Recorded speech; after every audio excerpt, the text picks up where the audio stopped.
Bismillahirrahmanirrahim. Assalamualaikum warahmatullahi wabarakatuh. Alhamdulillah, malam ni kita jumpa lagi dalam sesi live Uncle. Okay, so kita akan sambung kita punya soal jawab mengenai isu syariah di Mahkamah Syariah. Sebelum tu, Uncle mau perkenalkan diri. Nama Uncle Sufian Ismail, merupakan pengamal perundangan syariah. So, sebelum kita mula, sukanya Uncle untuk tanya dulu sama viewer. Thank you because join Uncle punya live. Okay, so boleh komen dulu suara Uncle clear ke tidak, okay, pada malam ni. Kalau tidak clear, mungkin kita boleh cek dulu technical. Okay, so mana-mana followers ataupun viewer yang join sudah boleh komen, boleh mungkin bagi tahu daripada daerah mana, kan dari negeri mana. So komen sikit lah Uncle punya sound ni clear ke tidak, takut ada putus-putus kan. Kalau putus-putus tu nanti panjang-panjang kita cerita, tidak sampai pula kita punya objektif untuk membantu semua rakan-rakan yang ingin faham ataupun ingin tahu apa dia undang-undang syariah tu, apa dia isu syariah, masalah terkini yang berlaku. So, apakah hak-hak sebagai seorang isteri, seorang suami, seorang anak kan di dalam undang-undang syariah supaya tidak keliru. Sebab pada petang tadi Uncle ada didatangi beberapa orang awam yang bertanyakan hak mereka di dalam harta pusaka dari faraid. Jadi dia punya cerita tu sebab dia nak faham, dia ingatkan di dalam harta pusaka suami, di mana suami ni dia tiada anak, dia cuma ada isteri. Bapa pun sudah meninggal dunia, ibunya sudah meninggal dunia, tapi ada adik-beradik perempuan, tiada adik-beradik lelaki. So dia pun tanya, adakah adik-beradik si suami itu ada hak?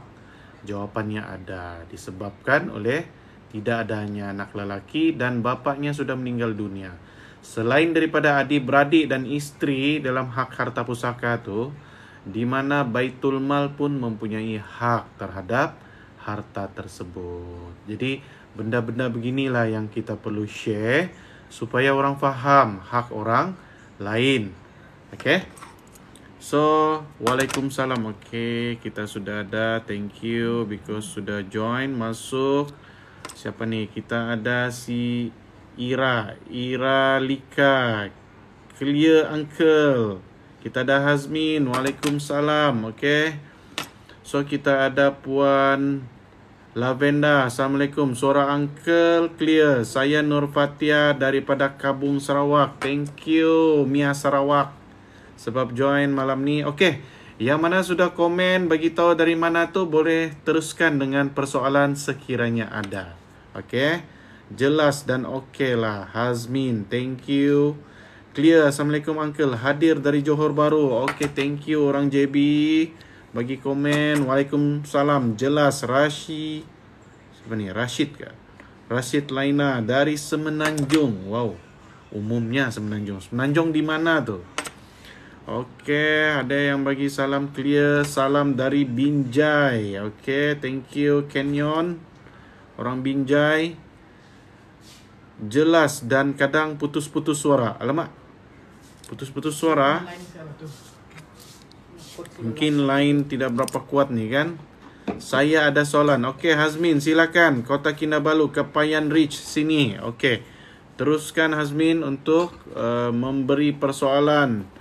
Hani, Waalaikumsalam dari Sungai Besi. Thank you. Assalamualaikum. Farizan ya. Waalaikumsalam.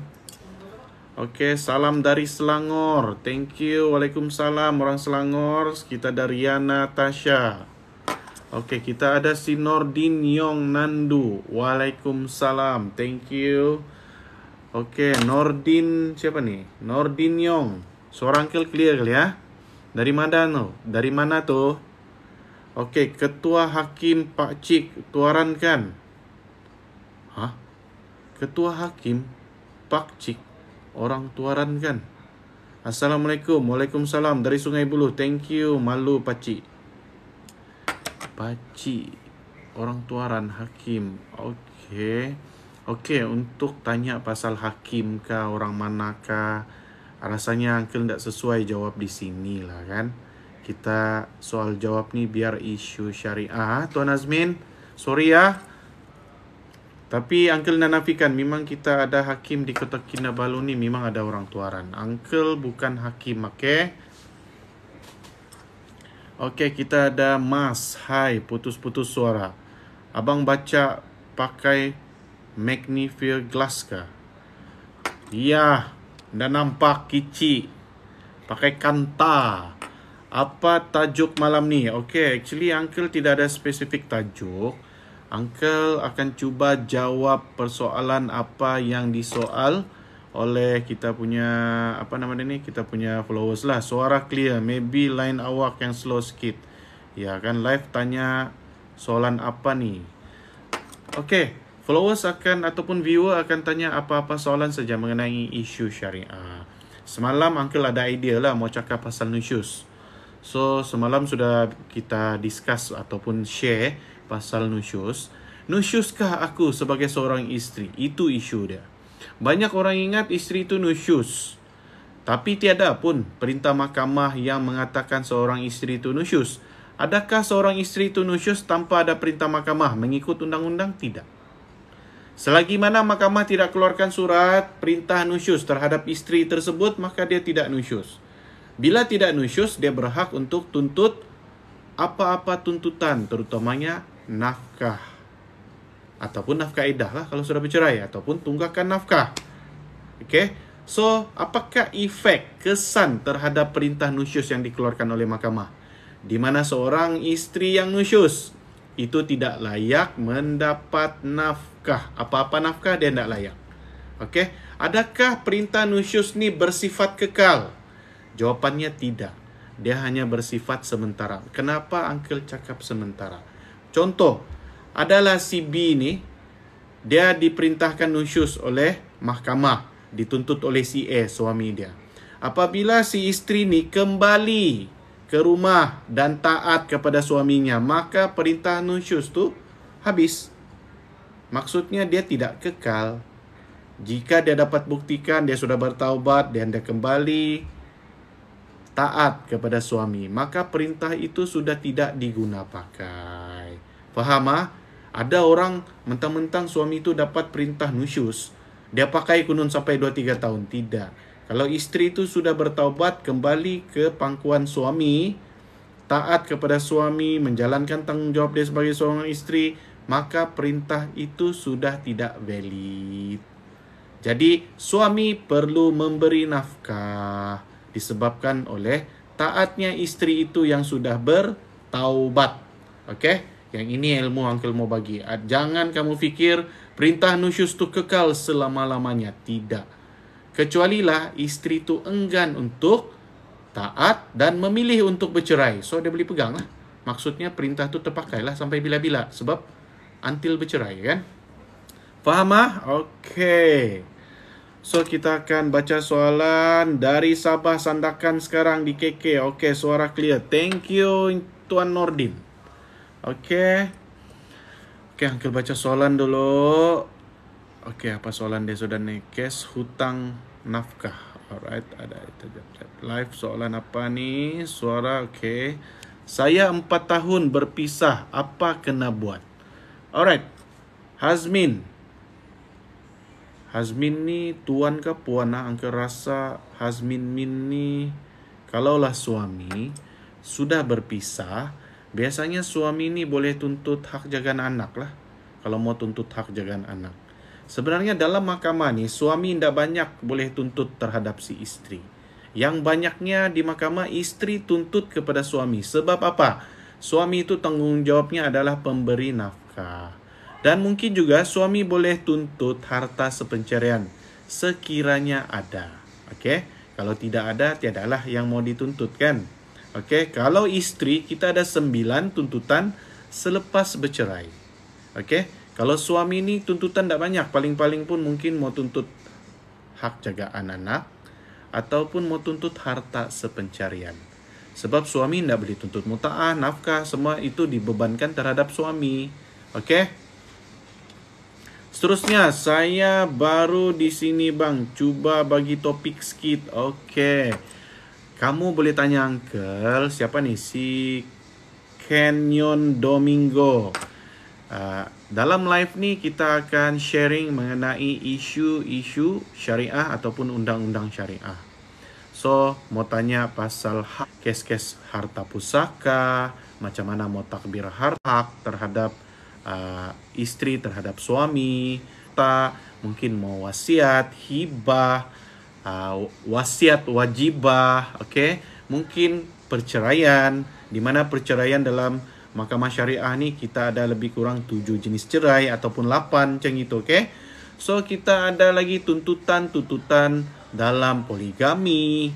Okey, kita ada cerita poligami juga, macam mana mau mentakbir harta, macam mana mau jadi ad litem. Mungkin ad litem ni pun first time kamu dengar, apakah benda tu? Okey. Jadi benda-benda begitu kamu boleh tanya uncle, okey? Okey, kes hutang nafkah tak pernah bayar selama 5 tahun, boleh buat tuntutan. Nama dia tunggakan nafkah. Kalau isteri lah, kalau tunggakan nafkah anak lah. Boleh buat tuntutan di mana? Mahkamah syariah. Mahkamah syariah mana? Mahkamah syariah di mana kamu bermastautin, tempat tinggal sekarang, ataupun di mana tempat kamu dilahirkan ataupun bermukim. Ikut alamat IC lah selalunya, okey? Okey, kita ada soalan. Si Jumiati Amir, Waalaikumsalam. Okey, saya dari Tawau ingin bertanyakan.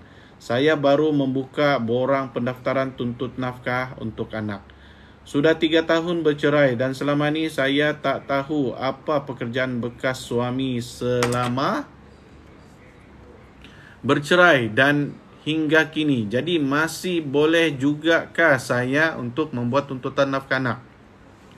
Tuntutlah nafkah anak selagi mana anak tersebut di bawah 18 tahun. Okey, Puan siapa ni? Jumiati. Apa jadi kalau anak tu sudah limpas 18 tahun tapi masih lagi belajar? Dia boleh tuntut nafkah anak tapi melalui dirinya sendiri. Contoh anak itulah yang buat tuntutan di mahkamah. Untuk ibu menuntut nafkah anak, dia cuma boleh tuntut nafkah anak yang di bawah 18 tahun. Bolehkah anak yang sudah limpas 18 tahun tiada kerja tuntut nafkah? Jawapannya tidak boleh. Yang boleh cuma anak yang menyambung pengajian. Tak kisahlah diploma kah, sijil kah, degree kah, master kah, janji tidak melebihi 24 tahun. Okey? Anda silap angkalah 24 tahun.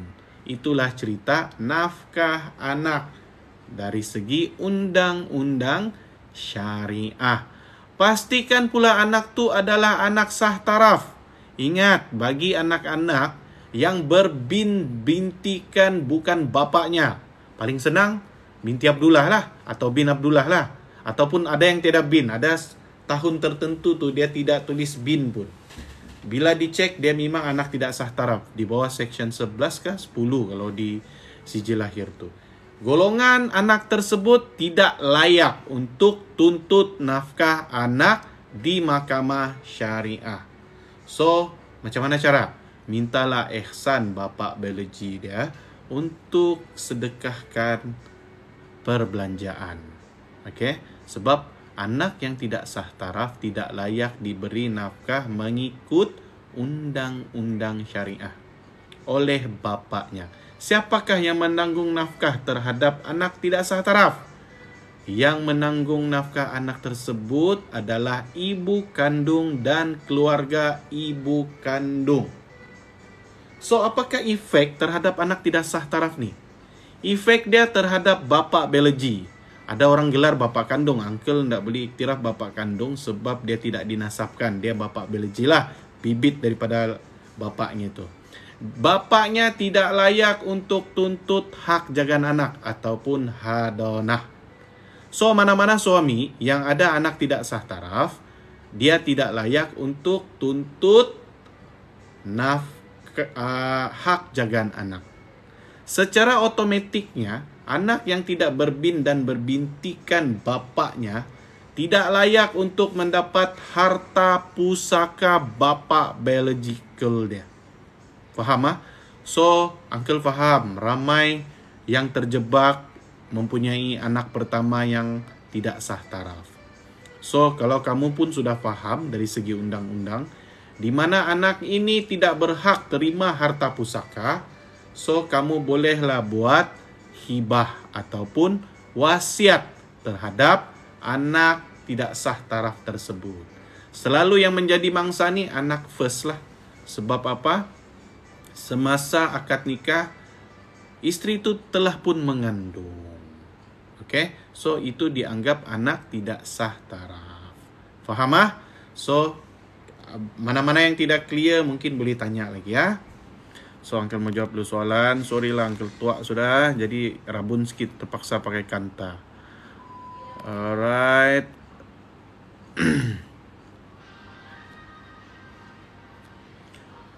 Oke, ada orang tanya Uncle nih. Si Nuri Nara. Uncle, nusyuskah isteri keluar rumah sebab tidak tahan dengan perangai makcik suami? Actually, kamu boleh dikenakan nusyus. Tapi kalau kamu ada surat doktor, kamu anxiety terhadap perlakuan makcik tersebut, so ndaklah dia boleh disabitkan nusyus. Dia begini, cara untuk tidak disabitkan nusyus keluar daripada rumah kelamin nih yang disediakan suami. Kamu perlu ada buat laporan polis. Kenapa kamu ingin keluar daripada rumah? Mesti ada alasan. Mungkin ancaman keselamatan, ancaman mental, kah? Boleh menyebabkan pergaduhan, benda-benda beginilah. Kamu mesti buat laporan polis. Kalau melibatkan mental, kena ada laporan hospital. Okay? So, kalau mau keluar juga, benda ni akan efek terhadap di mana suami boleh memfailkan isteri kembali taat. Okay? Faham? So, bincang dengan husband baik-baik kalau tidak tahan dengan makcik tu. Salam Uncle, kalau pihak mahkamah suruh pergi counselling suami isteri tidak boleh memfailkan pasal. Kalau mahkamah yang suruh, hakim yang suruh, actually bukanlah tak boleh. Boleh kalau kamu memilih untuk bercerai. Tapi sebaik-baiknya ikutlah arahan mahkamah. Datang je pergi counselling. Kalau masih juga tak boleh, boleh failkan cerai. Tidak ada masalah. Boleh failkan pun fasah. Asal kamu ada alasan fasah tu dan dapat membuktikan alasan fasah tersebut di mahkamah. Okay? Faham? Kalau ambil fasah tapi lelaki tidak datang, boleh settle kah? Boleh, sebab kita dalam undang-undang kita ada peruntukan section 121. Ingat saja, 1 to 1, maksudnya satu pihak. Section 121 ni menerangkan di mana section ni perbicaraan boleh dijalankan satu pihak saja, iaitu pihak siapa? Plaintiff lah yang mendakwa, dengan saksi-saksi plaintiff beserta dengan sumpah istizhar terhadap keterangannya. So, boleh jawapan dia, okay? Alright, kita dah Hazmin. 4 tahun berpisah disebabkan campur tangan saya. Tak tahu macam mana buat lagi. 4 tahun sudah berpisah disebabkan campur tangan saya. Uncle nak faham lah, Min. Cuba detailkan sikit. Okay, Mazni, kalau isteri tak balik pada suami hingga 5-6 bulan, kalau cerai secara SMS dari suami, boleh ke? Boleh. Tapi suami lah kesian, kena denda. Denda disebabkan lafaz cerai luar mahkamah. Okay?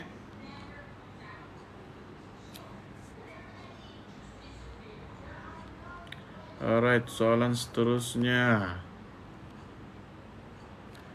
Kalau kahwin kampung tapi ada surat hitam putih, boleh buat urusan pergi MUIS kah? Boleh. Kamu kena buat siasatan dulu di MUIS, nama dia dalam pengesahan nikah. Selepas dapat surat siasatan di MUIS, kamu perlu daftarkan kes tersebut pengesahan nikah di Mahkamah Syariah. Kalau kamu disabitkan pernikahan itu sah mengikut rukun, hakim akan keluarkan satu perintah pengesahan nikah kampung kamu. Faham ah?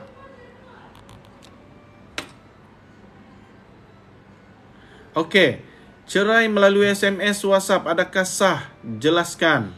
Dia sah apabila hakim mengesahkan. Dia tidak sah apabila hakim meneliti dan mengambil keterangan perkara itu tidak berlaku cerai.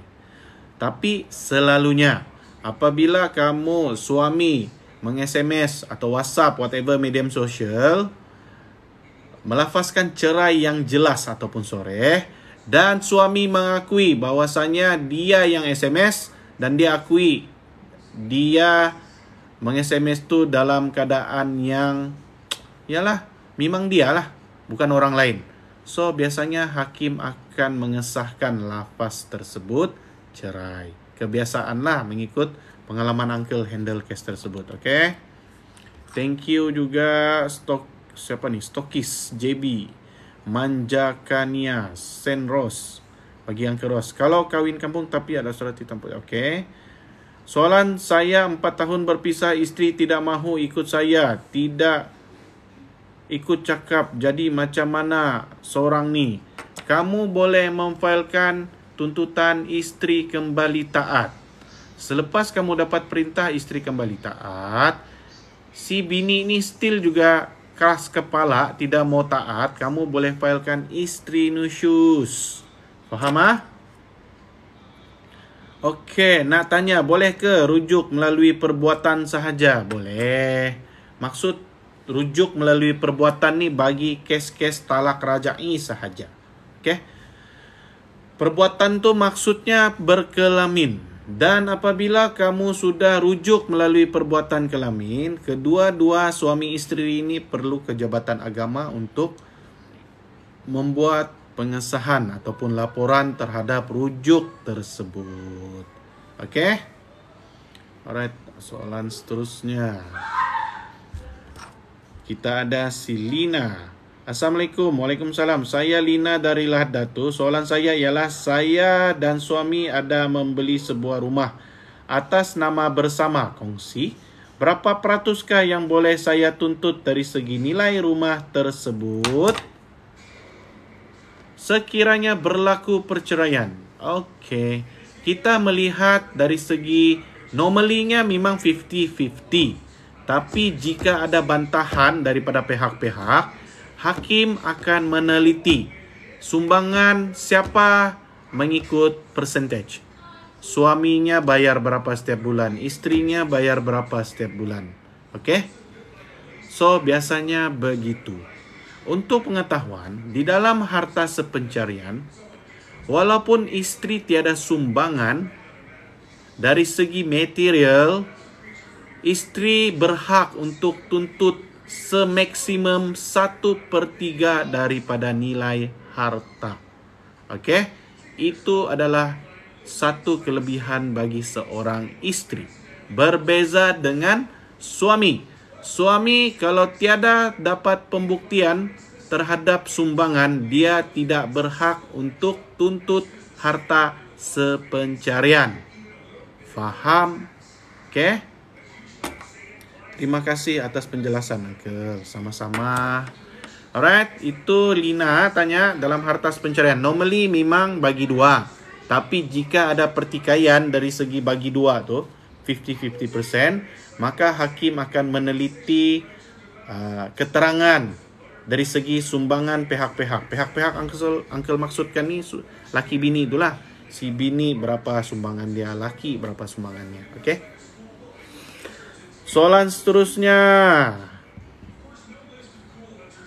Nak tanya boleh? Okey, itu rujuk perbuatan Uncle sudah jawab. So, kita ada si Puan Lavenda. Bicara sebelah pihak je macam kes saya. Okey, ada sudah menjawab. Okey. Stokis, thank you bagi Uncle Bunga. Assalamualaikum. Mau tanya boleh, boleh. Kalau 2 hari bulan bercerai, lepas tu 25 hari bulan bercerai lagi, jatuh talak berapa? 2 hari bulan bercerai 25, talak 2 lah. Okey. Tapi perlu disahkan dulu talak yang first sama second tu, sama ada sah ataupun tidak. Hanya hakim bicara boleh mengesahkan setelah mengambil keterangan. Tapi saya belum bercerai di mahkamah, macam mana? Belum cerai di mahkamah lah, buat perintah taat Encik Hazmin. Okey? Kalau sudah bercerai, mana boleh tuntut isteri kembali taat. Tak payah taat sudah sebab sudah bercerai. Faham Encik Hazmin? Okey, bagaimana tu Cik Katek Ome? Apa yang bagaimana? Soalan dia, jika mahkamah perintah kembali taat pada suami, kembali taat ni kepada si isteri, bukan kepada si suami. Alright, Uncle check dulu ni. Uncle, lafaz cerai masa mabuk sah kah? Sah. Sekejap Uncle balik dulu, takut terlepas. Okey.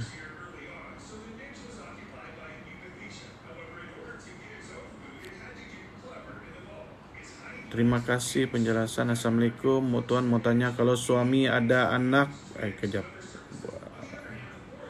Tapi saya belum bercerai. Okey, bagaimana tu jika mahkamah perintahkan kembali taat pada suami, namun jika isteri enggan kerana tiada hati. Yang ini lah pahit ni kalau tiada hati ni. Biasanya kamu akan disabitkan isteri kembali taat dan nusyus lah. Kalau pasal hati sajalah. Kalau kamu tidak dapat, buat pembelaan. Perlu buat pembelaan. Kenapa untuk tidak taat? Cik Katik, kamu mesti tunjukkan pembelaan kamu terhadap tuduhan isteri kembali taat daripada suami. Mesti ada sebab dia kan? Disakiti kah? Kan selalunya orang disakiti lah. Kalau tiba-tiba beralih arah, tidak sayang ni pelik. Mesti ada sebab. Bagi maklum apakah sebabnya. Alright. Kita ada Rasha Kuti. Boleh saya tanya, wife minta cerai dari suami, tapi suami tidak setuju. Wife dah filekan kes, dah 3 tahun. Kes cerai jenis apa tu? Perlu tahu juga. Kalau cerai biasa, tiada harapan lah. Harapan dia terus ke hakam. Rasha Kuti. Okey? Kita kena lihat jenis cerai apa yang puan tuntut di mahkamah.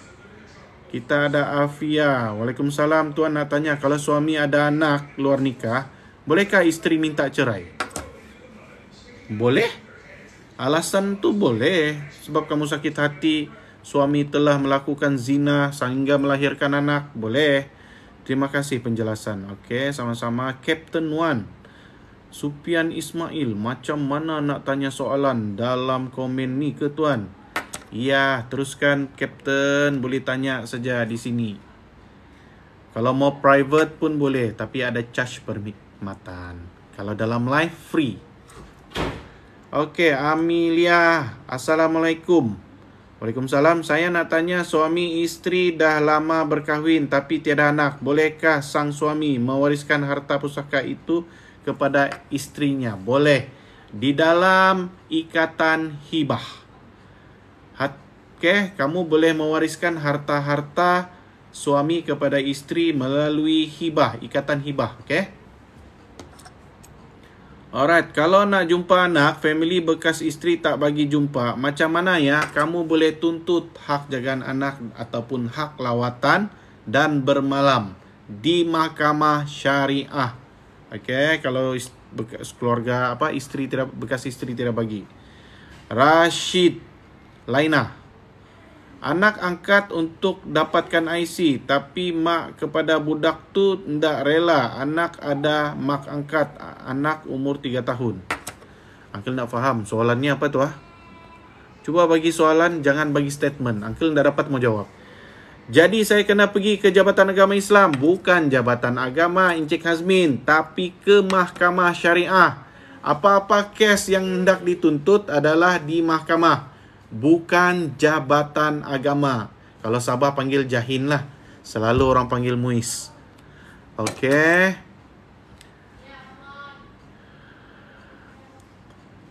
Nikah bulan 8 si Mami ni.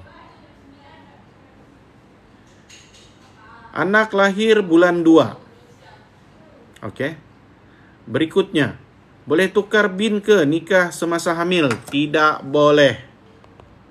Okey, anak tidak sah taraf, tidak boleh tukar bin.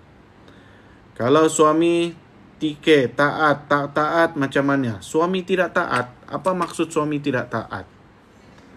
Kasih jelas. Rashida Laina Rashid ke? Anak dapat surat beranak merah. Lepas tu si bapa kepada anak itu suruh tipu JPN untuk bagi anak angkat. Actually, mana-mana anak tidak sah taraf, memang bapa biological dia tu boleh mengangkat anak lah, jika dibenarkan oleh ibu kandung. Uncle, kalau lafaz cerai masa mabuk sah ke itu? Sah, sebab tiada orang suruh mabuk. Okey? Orang hisap dadah pun lafaz cerai sah. Macam mana kalau anak keluar kah lepas-lepas tu bapa kepada anak datang balik, dia menghasut mak kepada anak tu? Uncle pun pening baca soalan kamu ni. Siapa ni ya? Rashid Laina. Tolong bagi soalan yang mudah difahami. Jangan bagi Uncle statement. Uncle susah mau jawab. Macam mana kalau anak luar nikah kali ni ya. Lepas tu bapa kepada anak datang balik, dia menghasut mak kepada anak tu. Apa dia punya cerita? Uncle tak faham. Selamat malam Liana. Kenapa dalam masa lafaz cerai hakim tidak sebut hal nafkah iddah dan nafkah anak? Sebab di dalam kes di mahkamah, kes adalah single, tidak ada 3 in 1, 2 in 1. Kalau kes cerai, kes nafkah. Okey, kes nafkah anak. Dia tidak ada bundle macam non muslim. Okey, kecuali lah suami itu setuju untuk bagi nafkah isteri dan bagi nafkah anak. Kalau suami tidak bersetuju, maka si bekas isteri boleh membuat tuntutan yang berasingan. Bersama keluarga suami dan ingin menyekolahkan anak tersebut, bolehkah? Bersama keluarga suami dan ingin menyekolahkan anak tersebut, bolehkah? Uncle tak faham soalan tu. Bersama keluarga suami dan ingin menyekolahkan anak tersebut, bolehkah? Kenapa tiba-tiba tu? Bagaimana kalau dalam surat hak penjagaan ada tertulis bahawa bekas suami perlu bagi nafkah tapi dia tak bagi? Okey, bagaimana kalau hak jagaan anak ada tertulis bahawa bekas suami perlu bagi nafkah tapi dia tak bagi? Okey, kalau dalam hak jagaan anak dia tidak ada figure nafkah berapa jumlah. So puan apa ni? Yayang perlu buat tuntutan nafkah anak semasa di mahkamah syariah. Sudah dapat perintah nafkah, kalau tidak bayar juga, kamu boleh filekan saman penghutang penghakiman. Okay? Alright, seterusnya. Soalan Amelia. Waalaikumsalam. Nak tanya suami isteri dalam... Okey, yang ni aku sudah jawab pula kan. Mewariskan harta pusaka itu kepada istrinya. Boleh buat apa? Encik Amelia dalam hibah.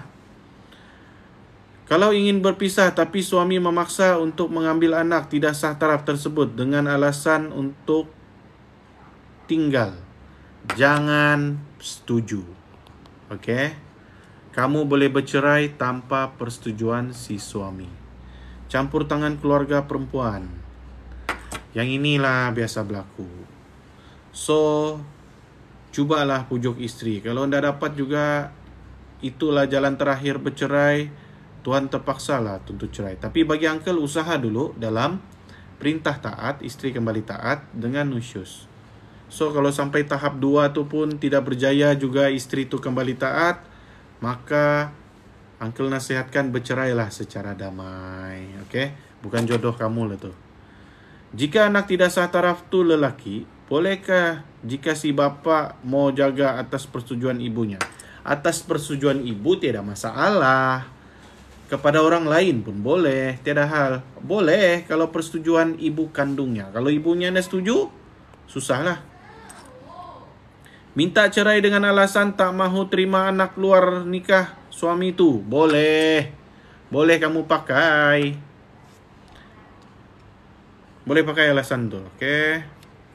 Terima kasih, jelas dan difahami. Thank you. Bulan Juwita, kalau tuntut harta pencerian tu memang kira ada contribute secara langsung tanpa risit, bolehkah dapat? Boleh. Kalau istri boleh, tiada hal. Istri tidak contribute. Macam ginilah uncle bagi cakap sama kamu, wahai perempuan-perempuan ataupun istri. Istri ni tahap tiada apa-apa sumbangan. Orang cakap paling macam bahasa yang tak bagusnya. Jadi tukang layan suami saja pun dia berhak untuk dapat harta sepencarian melalui sumbangan tidak langsung menjadi istri, menjadi ibu. Okey? Walaupun satu sen dia tidak contribute. Itu specialnya istri. Okey? Berbeza dengan suami. Sebab suami ni di dalam perkahwinan tugas dia mencari rezeki. Memberi nafkah. Itu dalam hukum syarak. So berbeza. Okey? Okey. Suami tidak pernah culas bab nafkah, tapi dia suka memburukan saya pada anak tiri saya. Dia mengatakan saya menghabiskan gaji dia, mengikis harta dia, sedangkan hakikatnya tidak seperti itu. Saya sangat sedih dan anak tiri memaki hamun saya macam-macam ayat yang sangat kurang ajar. Bolehkah saya tuntut fasah atas alasan itu? Boleh. Okey, jawapan dia boleh. Okey. Terima kasih. Salam tanya, bolehkah si suami nak tuntut ganti suit? Nafkah dulu dia tinggalkan saya masuk PST. Apanya? Suami nak boleh tuntut, isteri boleh. Okey. Terima kasih uncle, banyak-banyak share ilmu sama-sama uncle. Kalau bapa nanti tiada, bagaimana dengan harta bapa tersebut? Sebab tiada adik-beradik lelaki. Bapa tiada adik-beradik lelaki. Okey, dia akan, kalau ada anak lelaki sama anak lelaki je lah. Okey, dengan anak-anaknya lah, dengan ibu bapa si mati lah. Kalau langsung tidak ada anak, contohlah bapa mesti ada anak kan, dapat sama anak lah. Kalau tiada anak lelaki, dia akan bershare dengan Baitul Mal. Okey, faham Uncle, kalau bapa, okey, ini siapa tanya ni? Azira. Kalau dalam bab harta pusaka, harta ni ahli warisnya akan dapat. Siapa ahli waris? Anak, isteri. Kalau yang tiada anak perempuan, dia naik pergi adik-beradik. Okey. Kalau nak tuntut nafkah anak di mahkamah, apa dokumen yang perlu dibawa? Macam biasalah. Bagilah apa keperluan anak, risit-risit, sijil lahir, sijil cerai, ataupun sijil nikah kalau belum bercerai kan. Assalamualaikum, mau tanya Pak, suami saya tak mau menceraikan saya, udah 4 bulan pisah di rumah. Waduh Bu, Ibu boleh buat tuntutan cerai fasah Bu, ataupun taklik Bu. Cerai taklik. Suami setiap kali balik rumah, mak dia akan cakap yang kami ini sudah bercerai. Adakah jatuh talak? Yes. Sebab pengakuannya. Perlu buat pengesahan lafaz cerai di mahkamah syariah. Okey. So, sorry, Uncle hari ini bercadang untuk setengah jam saja sebab ada urusan yang perlu dibuat pada jam 8 ni. So, Uncle mohon maaf, kita sambung lagi pada malam besok. Okey. Alah, ada lagi soalan. Tanpa pengetahuan isteri beliau dan isteri beliau menyatakan jangan dengan wanita yang lain. Okey, kalau ada saksi yang boleh cakap laki adalah lafaz cerai dan sudah bercerai, saksi itu perlu dibawa ke mahkamah. Okey. Uncle, tuntutan cerai fasah kena bayar berapa? Uncle pun dah tahu. Kalau di Sabah masih free lah yang apply cerai. Kalau di Semenanjung, Uncle rasa tidak sampai 100 lah daftar kes. Sabah pun this year ada kemungkinan sudah mula untuk fee pendaftaran di mahkamah. So, ready lah. Okay. So, thank you sebab join Uncle. Uncle hari ini bercadang untuk setengah jam saja. Sebab Uncle mau berjanji dengan orang, mau jumpa orang malam ni. Jadi kita jumpa lagi pada malam esok di masa yang sama, 7:30 malam. Okay. Assalamualaikum Uncle. Ada isi perempuan pasport Indonesia, macam mana prosedur nak kahwin ya? Boleh kahwin. Orang yang mau kahwin di Malaysia asal ada pasport, boleh kahwin. Tidak masalah. Yang penting ada dokumen. Boleh rujuk di Jabatan Agama. Alamak, Syafiq Kadir. Isnin depan ni adik saya akan ke mahkamah kerana si bekas suami ada buat tuntutan penjagaan bersama dan bebas bawa tidur anak. Ni nafkah tidak menentu. Okey, Syafiq, Uncle akan jawab pada malam esok. Kita jumpa lagi. Assalamualaikum warahmatullahi wabarakatuh.